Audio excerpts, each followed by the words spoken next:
Good afternoon. We start again.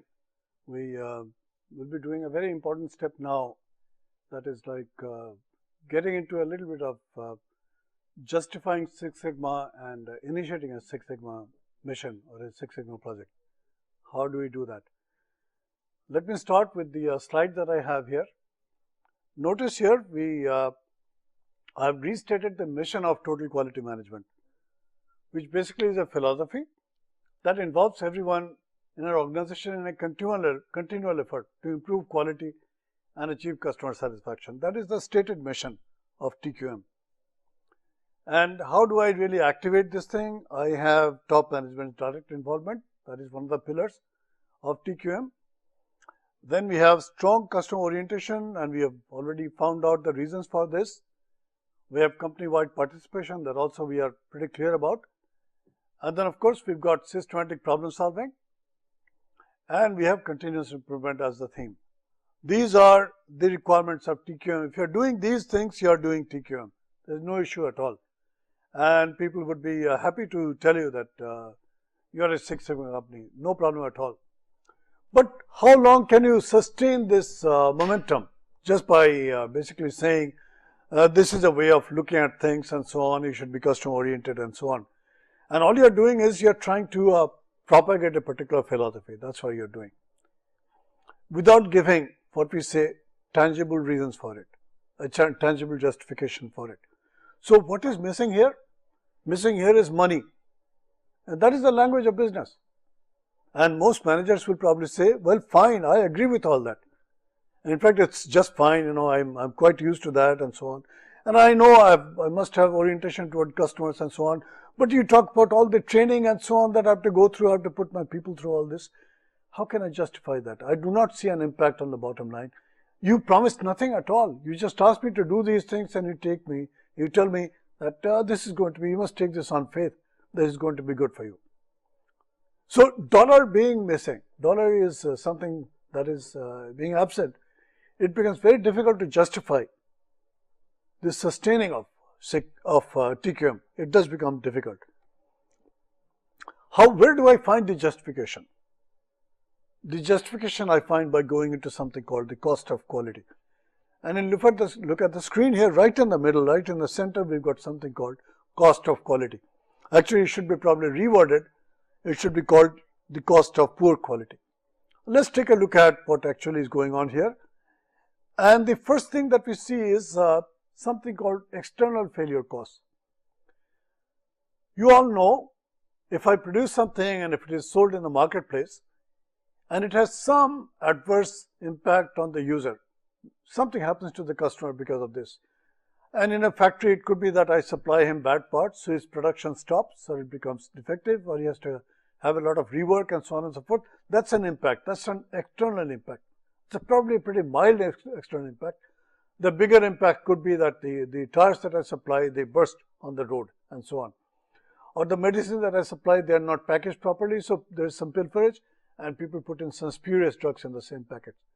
Any of these things can happen, and these are all external failures, and that can be a pretty big cost to the company. That's like one type of cost. And in trying to deliver quality, I have something called appraisal cost, which is the money that I pay the inspectors for buying raw materials, for buying various chemicals and so on, for buying instruments and so on. All these monies, they are being spent to try to keep the inspectors alive and make sure that they are able to make the measurements and produce the data that we need to be able to control the process. Then we've got something called internal failures. What are internal failures? These are the scraps. These are the rework before the product is shipped out. All this is happening. The internal failure costs are being incurred before I'm able to ship the products out.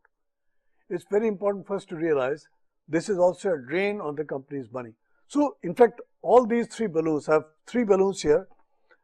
I've got external failure, I have appraisal cost, and I've got internal failure. These are balloons that are basically, they're going to reduce the profit of the company. They're going to raise the expense and they're going to reduce the profit. Now there's one balloon which I've just added here, and these are called preventive costs. It turns out that prevention costs are those things where I try to correct the situation, I try to reduce defects, I try to reduce rework, I try to reduce internal failure, I try to reduce scrap, I try to reduce external failures. When I'm doing these things, and I'll show you in a minute what all things go into this to try to make that impact. I'm basically trying to prevent problems that could lead to a high level of inspection, a high level of external failure, a high level of internal failure. Those are the things I'm trying to basically reduce by taking steps which are preventive costs. So can you think of a trade-off right now? Can you imagine a trade-off? I spend money here and the result is going to be less inspection, lower failure costs, external failure costs, and lower internal failure costs. So there's going to be a trade-off. I put some money here, I invest some money here, and the returns come by the savings that I acquire, that I basically obtain in the other things. Here's some definition. Here are some examples of what exactly I mean by internal failure, what I mean by external failures, and so on. Internal failures as listed here, they are rework, scrap, and other costs of correcting errors before they reach the customer. Then I've got external failure, which is warranty repairs, replacements, complaints, legal expenses. These are external failure costs. Then of course I've got appraisal, which is essentially inspection and tests and so on. And what about prevention costs? What kind of costs are we talking about? And these are the costs in training, redesign, inspection procedures, which are probably more effective and stuff like that. So basically what I'm doing here, I'm taking those steps that would help me reduce the first three. That's what I'm doing over here. And here is another example. Here's another way to present the same thing. I have internal failures which comprise scrap and rework. And when these decline, I have little or no defective work basically, because these are scrap and rework. And basically when they decline, I have little or no defective work. External failures, warranty cost, that's like a big cost to many companies. And product liability, these are like major components of external failure cost. And when these decline, the result is no dissatisfied customers, because they all feel pretty happy with what they get. No returns and all those things are there. Appraisal cost, a lot of money is spent in inspection. And when these decline, I require very little inspections. In fact, I'm shrinking the balloons on these three sides, internal failure, external failure, and appraisal. I'm shrinking these balloons and I'm ending up with smaller size balloons here. How do I do that? I do that by spending money on prevention. And prevention would be through process improvement, product specification changes perhaps, training costs. And what is going to increase here? The prevention, all the effort that I put into prevention. So when these increase, I end up in a win-win situation. I'm reducing losses. At the same time, I'm able to justify the use of this because there's a positive ROI, positive return on investment. Again, this is basically a repeat of what we had there. And so I won't read them again, but you can actually see that these lead to better situation. So if I raise production cost, prevention cost, if I raise prevention cost, my appraisal cost is going to come down, my external failure cost is going to come down, and my internal failure cost is also going to come down. And the result of this is there is going to be a positive return. And this is exactly the motivator for generating Six Sigma projects. Six Sigma projects look at the size of appraisal, they look at the size of external failure cost, they look at the size of internal failures cost, and they think of variety of different preventive steps that could be where money could be spent, and the result would be reduction of these with the increase here. And the net result is going to be always a positive return on this. How does the company actually save money? You might still be curious, how does the company actually save money? Well, look at the things that are the result of poor quality. And this is what you'll find if you go to a company now, one that has not gotten into this DMAC business. You'll find a lot of inspection, you'll find a lot of rework and repair, you'll find a lot of scrap, you'll find a lot of money spent in warranty services, and you have a lot of hidden costs. And I'm going to give you an example of that the moment I go to the next slide. Six Sigma exploits these costs, the ones that have been put in black color here. Six Sigma exploits them. Let me show you the hidden costs. This may be slightly hard for you to see unless you get close to the screen. What is generally visible in terms of the costs of poor quality is scrap, rework, and warranty costs. These are quite visible to people. What is not visible to them is the conversion efficiency of materials, because materials are poor quality, or they are of low cost sort of side. I tried to save some money there. Inadequate resource utilization, that also happens many times because I've got idling machines or idling labor because quality is poor, so a lot of rework is going on there. Excessive use of material, that also happens when I've got to redo the thing again, and this again is a hidden cost. It's not known many times. Cost of redesign and reinspection, this is also a hidden cost. It also stays there if quality is poor. Cost of resolving customer problems.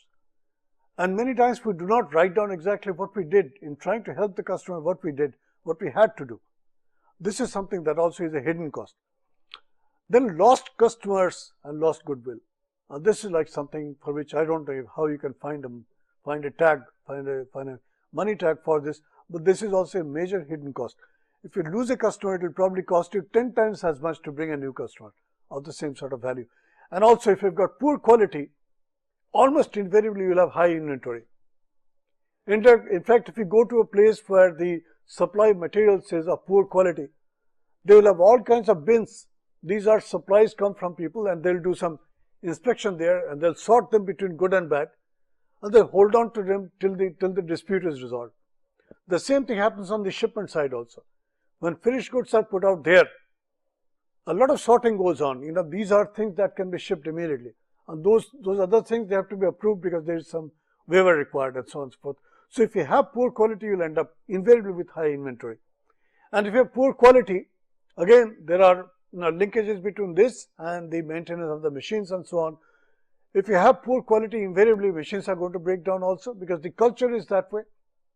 You have your maintenance oriented culture. You have, instead of preventing problems, you probably live with the problems, and they will lead to what we have is piles of unfinished items between the different stages, and that will be like extra work in process, extra inventory, and so on.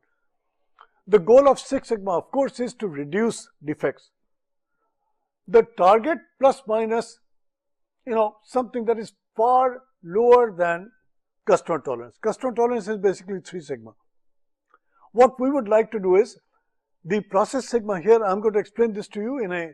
Let me just see if I've got a couple of slides here for that. Let me just draw a picture here. I have normal production coming out, and I'm going to be doing this on this blue sheet here.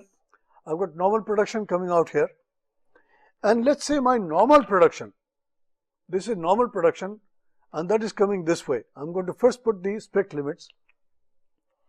So this is my lower spec limit, and this is my upper spec limit.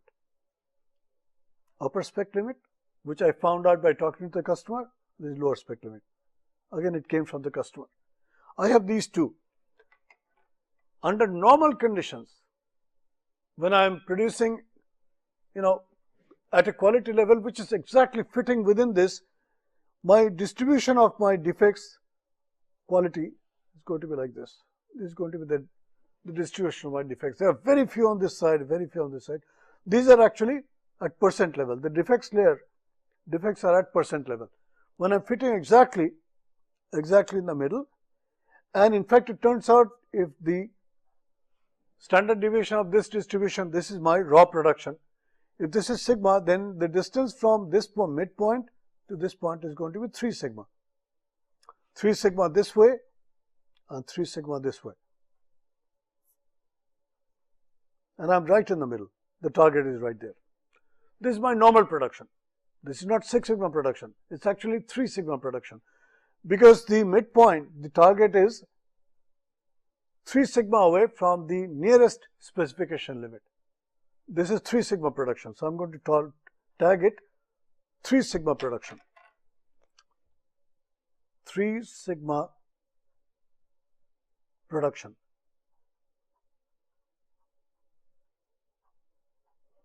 This is one level of quality performance. Now I bring in a process which has gone through a 6 sigma project, and the process has reduced its defects to parts per million. And there what I have a distribution that looks like this.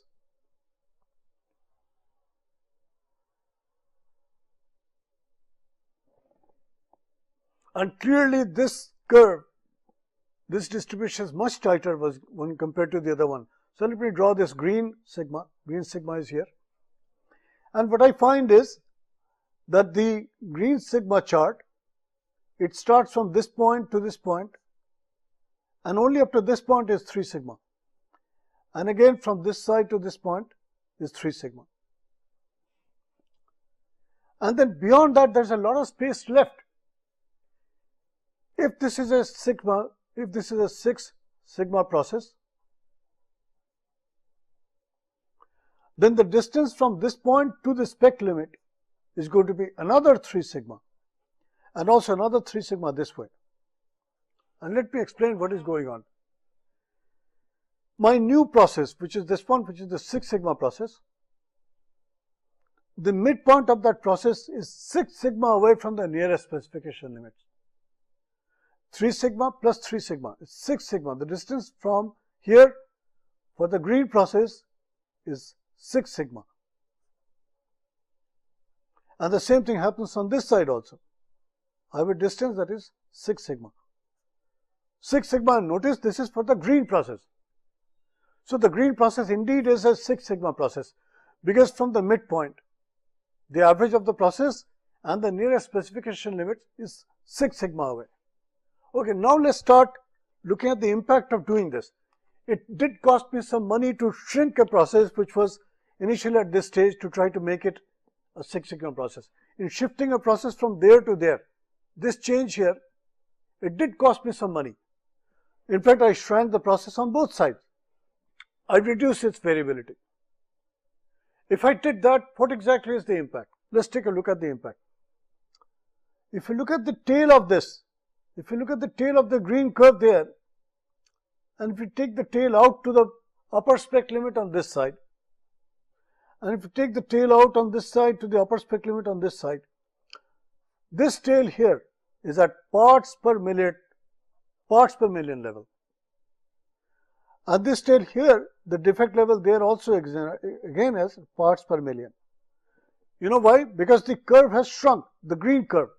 The green curve has shrunk, and the little tail of it that is left beyond the lower spec limit. There is the upper spec limit and there is the lower spec limit. This is the lower spec limit. What remains beyond the lower spec limit is going to be at parts per million. Whereas for the blue curve, it was percent. The blue curve had defect levels at percent beyond the spec limit. The green curve has it as parts per million. So what have I done? I've really reduced the fraction. I've reduced the fraction of defective parts greatly by going from 3 sigma to 6 sigma. In doing this, they may both look like sigma process, but the sigmas are different. This sigma is twice of this sigma. Look at the blue curve. Look at the blue curve, and the sigma for the blue curve is, it's like huge. And you look at the sigma of the green curve, it's half the size of this sigma. It's half the size of this sigma. This, of course, will not come free. This will require you to do some investigation. This will require you to follow the DMAC process. So how do I convert? How do I convert now my blue curve to this green curve? This conversion from here to here, this will happen by DMAC. DMAC is the framework. If you do DMAC, your old process, which is the blue curve, it will shift to the green curve. And that's a big improvement. It will cost you money. But what it will prevent is all those things that we saw: external failure, internal failure, and appraisal cost. Each of those 3 balloons would shrink because you put money now to reduce the sigma. You've reduced the sigma of the process. Sigma is the natural variability of a process. Again, I'm going to bring this up again, and I go to another occasion, and I'm going to be bringing up this thing. Let's keep moving here. So in fact, the goal here is to try to eliminate defects. That's what we are really trying to do. And the name 6 sigma refers to the variation that is within plus or minus the level that we put there. And statistically speaking, when I talk about a 6 sigma process, it is 3.4 parts per million. And conceptually, of course, what is happening? It is designed to reduce defects, and it requires obviously certain tools and techniques. And I mentioned to you that the technique that we use here is called DMAC. That is the technique that we'll be using. Or we'll be going through the process for doing this. Six Sigma programs improve quality, and they save time, material, wasted effort and so on. They also cut cost, and they are employed in design, they are employed in production, they are employed in service, inventory management, and even in supply chain management. Six Sigma programs are being used, and a lot of other things are there. And what does it do for management? Management provides strong leadership. This was provided by Jack Welch. Remember Jack Welch, who worked for GE? He was the boss of GE, and he did it by personal examples. We have to define performance metrics. That's something that we have to do here. We have to be much more precise than we would be otherwise. And this is very, very important. This is so important, I can't tell you how important this is. This is absolutely important. And of course, we have to select the process that is likely to succeed. If there is like a real difficulty, you can't really control the factors, there is no sense in saying that I'll be doing my Six Sigma project. There is no sense in saying that. And selecting and training people, training appropriate people, people who can understand statistics. And this cannot be done by shop floor people. You'll have to have engineers involved. You'll have to send them to schools, you have to send them to specialized training in statistical methods, for example. And these people, when they come back from there, they will either have a green belt or they'll have a black belt. And if they have some experience, they'll become a master black belt. These are specialized people. So you can't get something for nothing. You have to put money there, and these are preventive costs. What is the plus side? The plus side is literally companies have saved billions of dollars by doing this. There are lots and lots of documented examples, and to check them out, all you have to do is go to internet and look at the history of some of these companies. On the technical side, what do I have to do? I have to improve process performance, I have to reduce variation. These, of course, we'll have to do. I aim at reducing losses. Either I reduce variation or I reduce losses. Either way I can justify. I'll be using that by using some statistical methods, and I'll be, of course, following the DMAC procedure. This is something I'll have to do. I can't do it otherwise. What will the team comprise? Top management will be obviously directly involved. There will be program champions. These are people who have a big stake involved in the success of the process. You'll have master black belts. These are the guys who are really the dadas. They are the honchos. They really know what is going on. They understand process. They also understand statistics. Then you got black belt people. These are dedicated people. Their hands are dirty always. And they are into the process. They are fixing things. They are guiding people and doing all those things. Green belt people know the statistical methods, and they can help along as the process is going on. They can help along in data collection, planning the trials, and all those things. Green belts come very, very handy. They know also plenty of statistics. So what is the DMAC procedure? It is define the problem, measure the quality characteristic that you are looking at, that you want to improve, analyze the situation, perhaps use some TQM tools if it is necessary, and don't forget the cause and effect diagram, because eventually you want to run some trials, some experiments in a structured manner, and that can happen only when you've got the factors identified, and the factors can be identified only when you've got your fishbone diagram done. Then of course you'll be doing improvement, and improvement would require you to do some experiments. I'll show you a little example of that. Once these things are standardized, then you do control. You put in SPC in place and you start controlling the process. That's something you'll do. Parts per million, how do I measure that? You look at the opportunities. How many opportunities are there to make a mistake? And what is the actual mistake that happens that really remains in the system after I've done my Six Sigma? So look at the number of defects that remain divided by the number of opportunities for error per unit. A unit could be some object where probably there is a chance of an error happening. You look at that object, you try to find out, oh, there are so many circuits. That actually means there are so many opportunities of a mistake, so that you put down here number of opportunities multiplied by number of such units that you produce per day. That will give you the total number of opportunities where you could make a mistake. Then you look at the actual number of defects that you produce, multiply that by 1,000,000. You'll end up with the defects per million opportunities. That's actually the metric that is used in doing Six Sigma. So define, that is the first step. And what do you define? Who is your customer and what is their priorities? And what are the quality characteristics they are looking at? You'll measure the process and its performance. You'll analyze using causes of defects. You'll bring in your cause and effect diagram, identify factors with which you'll be doing some trials. Then you'll be doing the the improvement experiments. And your effort here is going to be to try to remove the causes of the defects. That's what would be the thing. So you have to optimize the process factors. Then of course, once that is there, you know the optimum conditions, you know the optimum parameters, optimum values of the parameters. You basically have to maintain that quality. Once you're maintaining the quality, of course, you're operating at the Six Sigma level. And that's exactly where you want to be. So you start at D, then you go to M, then you go to A, then you go to I, then you go to C. You cannot jump these steps. I have tried to jump the steps and I had egg on my face. In other words, I was a failure. The project was a failure. If you follow this process, if you follow this DMAC process, you're going to be, you'll have a much higher chance to succeed. That is something there. Roles and responsibilities, management really, you can't throw away management. You can't say all this will be done on the shop floor or by a couple of engineers. You just can't do it. And this is where TQM tends to go somewhat behind. TQM falls behind, the Six Sigma goes way behind TQM, way beyond TQM. That is something that happens once you get into the Six Sigma mode. What other tools are used? There's certain things called opportunity flow diagram, and I'm going to be giving you some details in the later lectures. I'll be doing that. You do FMEA and you obviously do DOE, design of experiments, and I'm going to give you a glimpse of that in this lecture itself. Quality improvement is like one of the missions, and reduction of variance or reduction of variability, that's going to be one of the objects. And if you remember the slide that I had here, I started with a process which was the blue process. I had the blue process, that was the initial process. So I did my D and M and I found my process was at this stage. Then I did my analysis. What did I do with my analysis? I took this process and I tried to construct the cause and effect diagram. So I took this process and I constructed cause and effect diagram.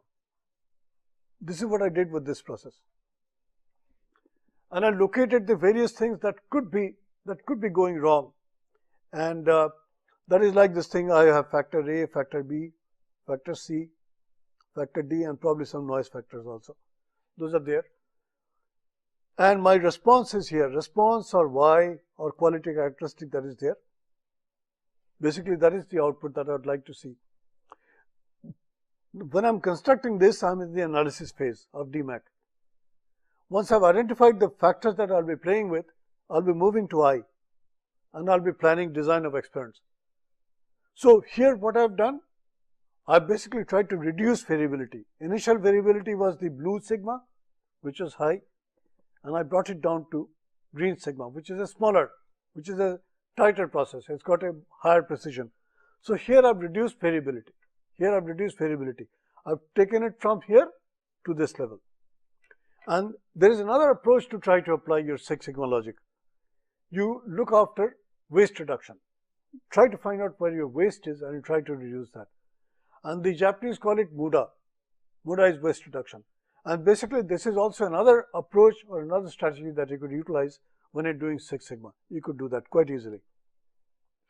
Let's take a look at DOE. I'm just going to give you a glimpse of DOE, and you'll actually see, you'll end up seeing how useful this particular tool is in locating the sources of problems. Let's start with this little diagram here.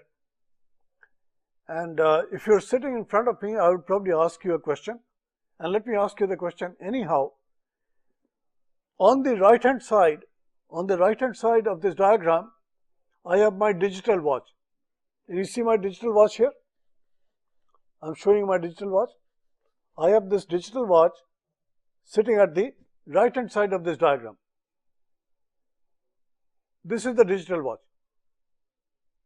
And on the left hand side, I've got other types of systems. I've got the weather, the monsoon weather, for example.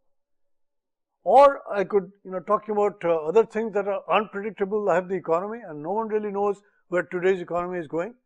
This is the middle of 2009, and we really have no idea which way the economy is going to go. And then you look at slightly more, perhaps more understood systems, but still pretty mysterious systems, called this whole body of psychology, human psychology. That is like another area. So look at the two extremes. On this side, I've got electronic watch. On this side, I've got nebulous systems like the weather, for example, or the economy or psychology, for example. Now, can you tell me, can you actually think of the difference between systems on this side and the systems on this side? Can you think of the differences? Think for a minute. You'll probably say, well, professor, on this side, as far as electronics is concerned, I can write all the equations that go into making that digital watch. I can write the exact equations. And I can fabricate that thing with the methods that we have now to a nanosecond. I can correct the thing. I can make sure that this watch operates within a nanosecond of thing, certainly for a day. And in a year, maybe it'll lose maybe 2-3 seconds, that's all. I've got such perfect understanding of the system on this side, on the electronic side, that I really have no issue, no problem at all on this side. My knowledge is pretty close to being perfect on the right hand side, which is toward the digital watch. But my knowledge on this side is very nebulous. I hardly know anything about how the weather gets affected by maybe the flutter of a butterfly or a waterfall somewhere or God knows what. The way the wind is blowing and the effect of greenhouse gases and so on. I do not really know what affects the weather. I do not completely understand that. Very few people actually do. In between we have a whole range of systems. For example, we got medicine, you understand somewhat. We got chemistry, then we got engineering, mechanical engineering and so on. These systems are such, they are better understood than these systems on the left hand side. But these systems are not as well understood as electronics.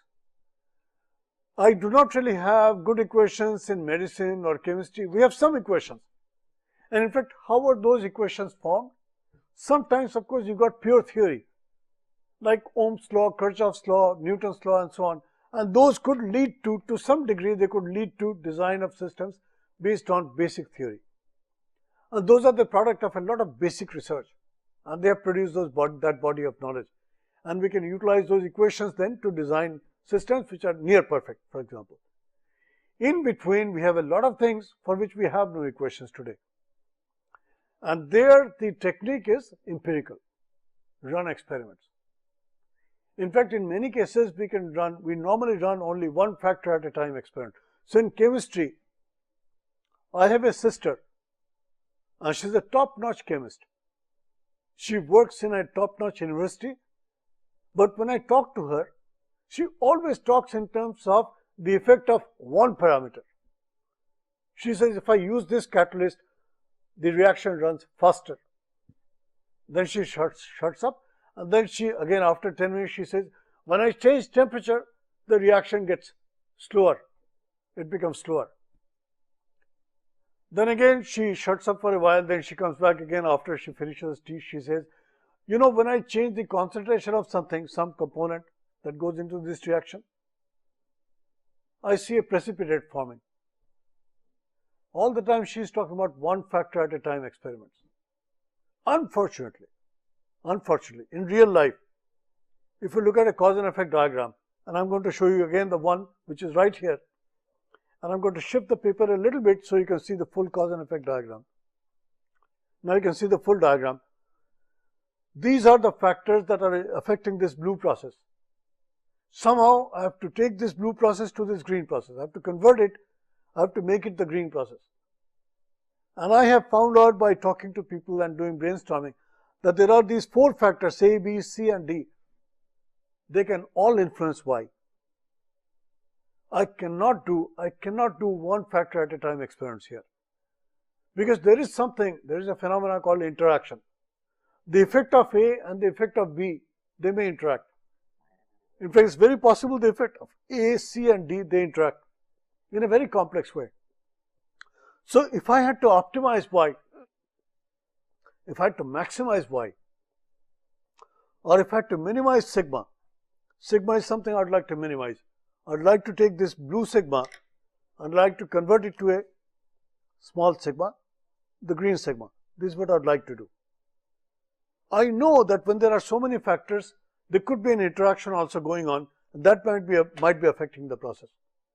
So in this case, unlike what my sister does, I cannot do one factor at a time experiment. I cannot have any kind of success by running one factor at a time experiment. I'll have to run what we call multi-factor experiments. So 2 or 3 or 4 factors, they'll have to be run together. And this will be done using a matrix type of structure. I'll give you a glimpse of that. I'll just give you a glimpse of that right now, because I'm not really running through a full lecture on DOE. But this is DOE. DOE is design of experiments involving multiple factors. Design of experiments involving multiple factors. That's what we are trying to do. And those would be useful right in the middle when we've got medicine, chemistry, engineering and so on. We will be using these multi-factor DOE. So in fact, on top of this, you could write DOE. DOE is the way to take these systems from the left to right. Now, can you do DOE with weather? Can you do DOE with psychology? Can you do DOE with economy? First of all, these are large systems, very complex systems. The second factor is, many times you cannot draw the cause and effect diagram when it comes to economy. You cannot draw the cause and effect diagram. Our knowledge has not progressed to the point when we can write down all the different factors that affect economy or inflation or whatever. We're not able to do that. And because of that, what we have to do is we have to really restrict the application of DOE to those systems where I can draw the cause and effect diagram. Unless I'm able to do this, I cannot do DOE. I cannot really hope to get to Six Sigma. I just cannot do it. There's a limitation, that is a kind of a block there, and I cannot really go through the block and reach a Six Sigma level without having done this work, which is like construction of the cause and effect diagram. How will I run my experiment? Where will I find the factors? Which factors will I play with? Which factors I'm going to set at low level? Which ones I'm going to set at a high level? Unless I'm able to do that, I'm going to be a complete failure. So let's see how this is done. We start again with a system that has got multiple factors. Now, sometimes what happens, you might be able to observe the correlation between two factors, and I've got two factors here. If you look carefully at the screen, I've got walking speed and I've got heart rate. Now, we all know, we are human beings. We know as we walk faster, our heart rate goes up.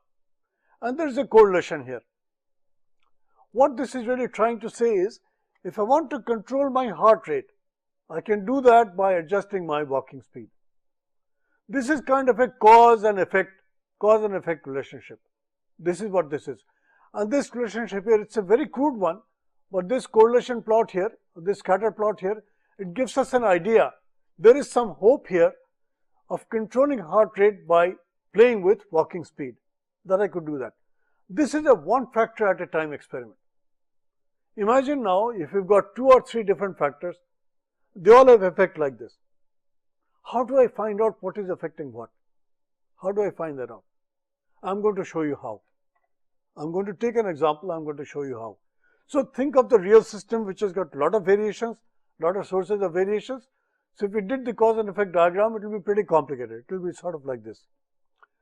And the cause and effect diagram itself will be pretty complicated. It will be like this. And then of course you'll have to see, can I boil them down to 3 or 4 factors or 5 factors? And then probably there is a chance for me to do some experiments. Let's see how we do that. What is the logic for doing the experiment? I have my cause and effect diagram, which is this one. From that, I select factors. I select factors based on experience. And what is that experience? People tell us, people who are knowledgeable about the system, they say, well, sir, in this case, if you're looking at a response, power outage is important, and burned out bulb is important, and not plugged in plug is important, and switch missing is important. These are 4 important factors. So why don't you do experiments using this? Here I'm using a person's experience who's got some experience with this. But still, he's not able to give me the precise answer that I'll be able to find with the help of DOE. And I'm going to move in that direction. So I'll start with his knowledge base, which is now put in the form of this construction, this cause and effect diagram. What I then do is, I try to sort of say he's given me 3 factors. I have to run now multi-factor experiment, and listen to this very carefully. How many factors are there? You can actually see I've listed out factor A, that's one of the factors, factor B is another factor, factor C is another factor. And imagine these three factors together, they are basically driving the process. They are running the process. So I have a cause and effect diagram here which has got factor A driving it, factor B driving it, and factor C driving it. What we do not know, which of these factors is really the culprit, which of these factors is really the important one. And indeed also if there is an interaction between factor A and factor C, if there is an interaction, that also is something that we will have to discover, because we want to optimize the process. We want to control the response in a manner that will reduce the overall defect in the process. That's what we would like to be able to do. Let's see how we do that. The first question that we have to resolve, we don't jump at optimization. Like we don't get our PhD right away. As soon as we enter IIT, we don't look for the PhD degree. We do our BTech, and within BTech we do first year, second year, third year, fourth year. Then we go through another test and then enter our MTech, and we do first year, second year of MTech. Then we move on to PhD, and PhD again we've got an entrance, we've got 1 year, 2 years, 3 years. Maybe in 3 years I'll complete my PhD. So I've went through stages. And what I have to remember is, in doing experiments also, I do not quite jump to the optimized state completely. First I get my first year of BTech done, then I do my second year of BTech and so on and so forth. Then I reach a certain level, then I see what else can I do now. Or I could do probably a few more courses and so on. I could do a project, then I'll be ready for my PhD. Then I can start my PhD. So let's see how we do that when we do a Six Sigma project. The first question that I ask is, does factor A have an impact? That's all. Does factor A have an impact on my process? Does factor B have an impact on my process? And does factor C have an impact on my process? If I ask this question of my sister, she would just say, oh, there is no problem at all, bhaiya. What you do is, you run a trial using factor A, only factor A, and just see if the curve kind of goes up. That means factor A has an effect. And then you clean up the table and so on, put everything away. Then you bring in factor B. You bring in a catalyst. And you put the catalyst a little bit, then a little bit more, and so on. And you try to see what happens to the process. So you got a response based on addition of factor B. Then you put that aside and you bring in factor C. You do the same thing. So a response that was generated by factor A response that was generated by factor B, another response that was generated by factor C. I said, good, sounds good to me, but it does not give me the answer, because in the real process I have A changing, B changing and C changing all together. Can you tell me how I can find the composite effect of A changing, B changing, C changing? My sister says, you're asking a very complicated question. I don't think this can be done, because I'm not seen in any chemistry paper or physics paper people manipulating 2 or 3 things together. I don't think such a question is a relevant question. I say, but you don't know. I'm trying to improve this device, and things that can actually change with this is the battery voltage, something about the screen, and something about the software that is there. 3 factors. And they are all interacting perhaps. So the performance of the total system now is dependent on factor A, factor B and factor C. That is the total. That is what determines the total performance. How do I take care of this?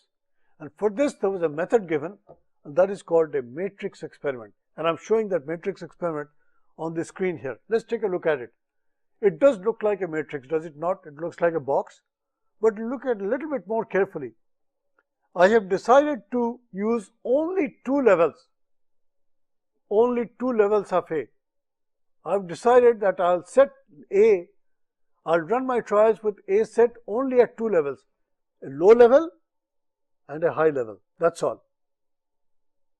And then of course, I have factor B, again I've decided I'll try it only at running at low level and running at high level. And then I've got factor C, this guy, he's also at 2 levels, factor C at low level and factor C at high level. Now I've got 2 times 2 times 2. What is the total number? 2 times 2 times 2, that is 8. So I've got 8 combinations of low and highs. Are you with me so far? I have factor A, which can be set at 2 level. So I can run 2 trials with factor A at low level, factor A at high level. For each of these trials, I can set B now at low level, high level. So I can have A set at low level and I can run B at low level and high level. And then I can move A to high level and I can run B at low level and high level. That also I can do. You can see that. This is factor B and this is factor A.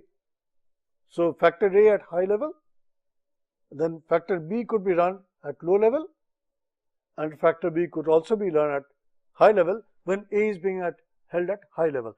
Take a look at the matrix. Take a look at the matrix that I have here, the box. A can be set at low level or it could be set at high level. And while I am changing this, I can change the setting of B from low to high. I could do that. As B goes up, it goes from low to high. And then of course I've got a combination of A and B. So this box, this square here, it shows me the low combination of A and B, the high-low combination of A and B, the low-high combination of A and B, and the high and high combination of A and B.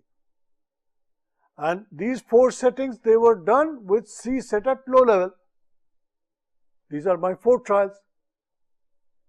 And then I've got similarly, I've got 4 trials at C at high level. And those are the back walls. So I've got a total of 8 different possible trials. Great. I've got 8 trials now. I will be running my experiments at each of these blocks, each of these balls. Each of these balls basically they show us the different experiments I'll be running. So I've run here 8 trials with the low and high combination of the 3 factors. Then I do something called data analysis. After I've done this, and this I'm going to teach you later on, I do data analysis. The result of data analysis is I have observations here, and so on and so forth. I have all these observations. What I'm really after is finding something called main effects. Main effects are the effect of factor A and the effect of factor B and the effect of factor C independent of the effect of any other factor. Let me repeat again what I said. By doing these trials, these 8 trials, and by doing my special data analysis, which I'm going to teach you, I can isolate the effect of factor, the effect of changing factor, setting of factor A from low to high. I can find that effect. I'm going to show you that in a minute. The same calculations can also show me the effect of going from B set at low level and then set at high level. The impact on response when I change my setting of B from low to high. I'll be able to see that effect also. And the same thing I could do for factor C. Whatever is the effect on the response of the process, when I shift the setting of C from low to high, whatever the response is, whatever the impact is on the response of the process, that also I can observe. And let me show you where those are showing. Look at the curves plotted. Look at the curves plotted here. These curves show you when I change the setting of A from low to high, the response goes up. Maybe going up is good. So response improves when I raise the setting of A from low to high. With B, the effect is exactly the opposite. I bring down the response. Response actually gets worse when I change the setting of B from low to high. And when I do the same thing for C, I again find the setting of shifting the setting of C from low to high reduces the response. Now, just by looking at these things, which factor will you say has the highest effect on the response? Which factor will you say?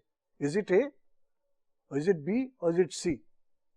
Well, it's pretty obvious. Factor C has the highest effect. Factor C has the highest effect. Now that was just main effect. There's a similar possibility, there's a similar procedure available for me to find out whether factor A or B or C, whether they interact with each other. And also if their effect is significant. And let me tell you a little bit about this significant business. Say in this room, there is hardly any noise, so you can hear my sound. But actually you may not know this, there is a very faint noise in this room, which is the motor that is running here inside the PC. And suppose my signal is reduced, my signal is my voice. Suppose it is reduced to the level when my signal and the noise coming out of the PC, they are at the same level, and let me try to do that.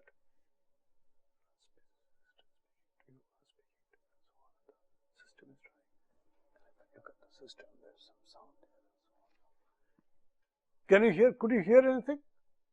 I doubt if you could hear anything at all. Because my signal, which is my voice, had come down, I had reduced it to the level when basically it was at the same level as the background noise. At that point, you'll probably say, sir, you're quiet, you're not saying anything. In fact, the same thing we do when it comes to testing the effect of these factors.